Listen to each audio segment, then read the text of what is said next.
इधर ज़ेलेंस्की का सब्र जवाब दे चुका है, क्योंकि एक तरफ नाटो यूक्रेन की सभी डिमांड पूरी नहीं कर रहा, दूसरी तरफ यूक्रेन को रूस की जमीन पर प्रहार न करने की नसीहत दे रहा है। लेकिन अब ज़ेलेंस्की अपने मिशन को वापस नहीं लेना चाहते। हर दिन रूस के हमलों से भले ही यूक्रेन को बहुत ज्यादा नुकसान हो रहा हो, लेकिन ज़ेलेंस्की ठान चुके हैं कि अब युद्ध रूस के भीतर और क्रीमिया तक पहुंचेगा। यूक्रेन रूस के भीतर लगातार हमले कर रहा है, तो दूसरी तरफ बाखमुट को मुक्त कराने का मिशन तेज है। डोनेस्क और ज़ैपोरिजिया में भी रूसी डिफेंस लाइन को भेदने की कोशिश हो रही है। सितंबर की शुरुआत और पहले ही दिन यूक्रेन के कई शहर बर्बाद।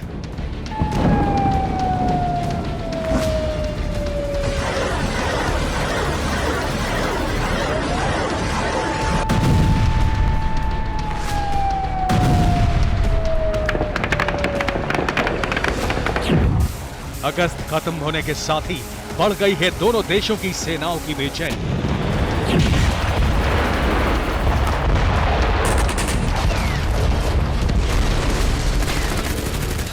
आखिरी 30 दिन यानी सितंबर ही इस युद्ध का निर्णायक महीना साबित हो सकता है, क्योंकि अब हर नए दिन मौसम करवट लेगा और यूक्रेन और रूस में बर्फबारी का काउंटडाउन भी शुरू हो जाएगा।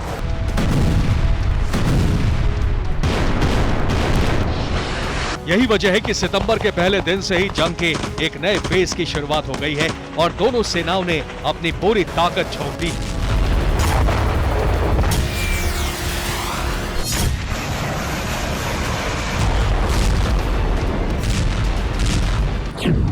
बर्फबारी से पहले रूस युद्ध में बढ़त बनाने की कोशिश में है। यूक्रेन बर्फबारी से पहले रशियन फौज को पीछे करने की कोशिश में है। रूसी सेना का मकसद यूक्रेन को ज्यादा से ज्यादा लाचार बनाना है। यूक्रेन की सेना का मकसद रूस की डिफेंस लाइन को तोड़ना है।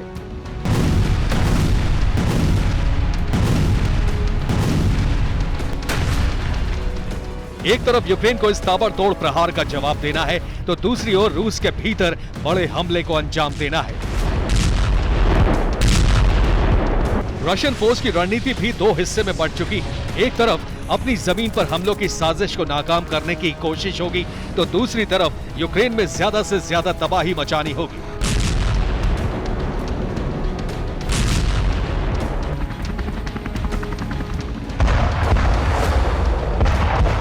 युद्ध का अंजाम तो 1.5 साल से अधिक वक्त में निकल नहीं सका, लेकिन लगता है अब दिसंबर में पुतिन इस जंग को उसके अंत तक पहुंचाने में कामयाब होंगे।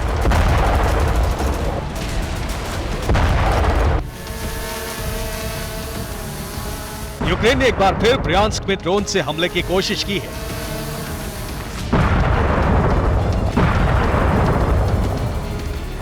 यूक्रेन ने ब्रियांस्क में 3 बार हमले की कोशिश की।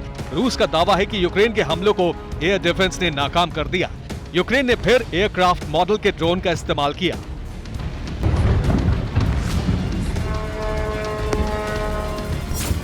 इकतीस अगस्त यानी गुरुवार को रूस के ब्रियांस्क में ड्रोन की गड़गड़ाहट ने दहशत मचा दी।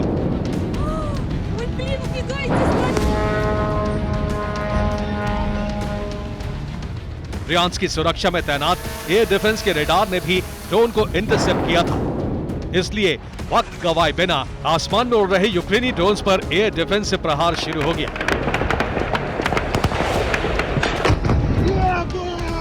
आसमान में एक के बाद एक 3 धमाके हुए और यूक्रेन की तीनों कोशिशें नाकाम हो गईं।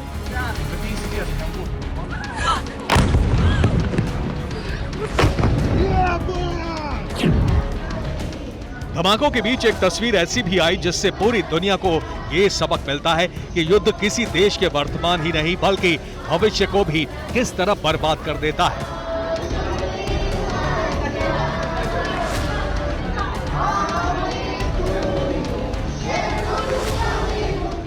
यूक्रेन में 1 सितंबर से स्कूल के सेशंस की शुरुआत होती है। छोटे छोटे ये बच्चे पहली बार घर से पढ़ने निकले, लेकिन एयर अलर्ट की वजह से बच्चे स्कूल नहीं जा सके।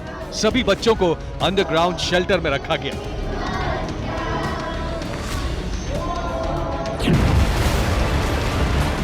सर्दियों तक यूक्रेन के लिए खुद को बचाना बेहद जरूरी है, इसलिए यूक्रेन की आर्मी को जहां भी मौका मिल रहा है रूस के हथियार और रशियन फौज के जवानों पर अटैक किया जा रहा है।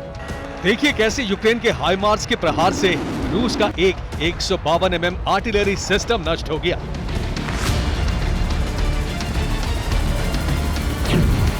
यूक्रेन कामिकाजी ड्रोन से भी लगातार रशियन टैंक और आर्टिलरी को टारगेट कर रहा है। यूक्रेन के पास इस वक्त घातक ड्रोन का बड़ा स्टॉक मौजूद है। रूस के सैनिक जिन टैंक्स को छोड़कर जा चुके हैं, यूक्रेन की सेना उन्हें भी नष्ट कर रही है ताकि वो दोबारा काम में ना आ सके। यूक्रेन के ड्रोन ऐसे टैंकों के करीब जाकर ग्रेनेड ड्रॉप कर रहे हैं। रूस भी पलटवार कर रहा है। ज़ेपोरिज़िया में लेपर्ड टैंक और ब्रैडली को नष्ट करने का मिशन जारी है।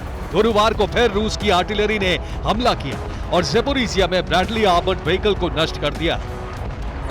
रूस के लगातार हमलों की वजह से ज़ेपोरिज़िया में अब नेटो देशों से भेजे गए टैंक्स और आर्मर्ड व्हीकल्स के मलबों का ढेर लग गया है।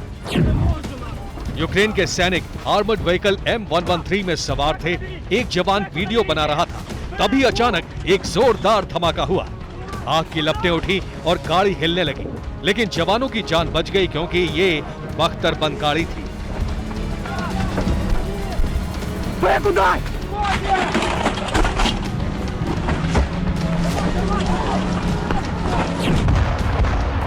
सूमी में रूस के प्रहार का सिलसिला थम नहीं रहा है। गुरुवार को सूमी पर 27 बार गोलाबारी हुई। सूमी में कुल 167 धमाकों से तबाही मची। 30 दिनों से सूमी पर लगातार गोलाबारी जारी है।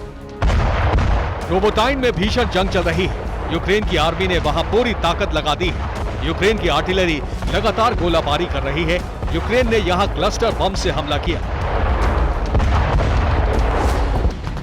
ड्रोन के साथ यूक्रेन अब रोबोटिक हथियारों का भी इस्तेमाल कर रहा है। यूक्रेन में भेजा गया ये हथियार एक खास मोर्चे से जरूरत पड़ने पर घंटों फायरिंग कर सकता है। ये रोबोटिक हथियार रूस की सेना का ध्यान भटकाने के लिए है ताकि यूक्रेन के सैनिक दूसरे रास्ते से दुश्मन को घेर सके। यूक्रेन की सेना इस कोशिश में है कि रूस की डिफेंस लाइन को तोड़ा जाए ताकि बर्फबारी में रूस के हमले कमजोर हो सके। Bureau report, TV9, Bharatvarsh.